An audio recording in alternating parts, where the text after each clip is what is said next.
ఈరోజు కావలి పట్టణం 9వ ward extension ఏరియాలో మరి 15వ ఆర్థిక సంఘం సంబంధించిన నిధులు 70 లక్షల రూపాయలు తోటి వాటర్ పైప్ లైన్స్ వేయటం జరుగుతుంది. శంకుస్థాపన కార్యక్రమం జరుగుతూ ఉంది.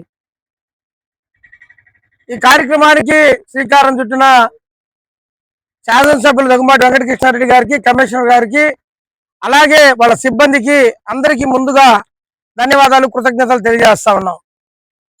జనరల్గా అందరూ మన వాళ్ళు అన్ని విషయాలు మాట్లాడారు. నేను చెప్పేది ఒకటే, కృష్ణారెడ్డి గారు డే 1 ప్రమాణ స్వీకారం చేసి ఎమ్మెల్యే అయిన దగ్గర నుంచి ఈ రోజు వరకు అభివృద్ధి అంటే కృష్ణారెడ్డి, కృష్ణారెడ్డి అంటే అభివృద్ధి, అభివృద్ధి అంటే కావ్య, కావ్య అంటే అభివృద్ధి అనే విధంగా కావల్లో కోట్లాది 100 రూపాయలు, దగ్గర దాపులుగా 400 కోట్ల రూపాయలు నిధులను హెచ్చించి ఈ డెవలప్మెంట్ యాక్టివిటీస్ చేస్తా ఉన్నారు. కావలిలో మునుపెన్నడే జరిగిన అభివృద్ధి. కావల్లో గత ప్రభుత్వం మరి అమృత్ 1లో దాన్ని సర్వనాశనం చేస్తే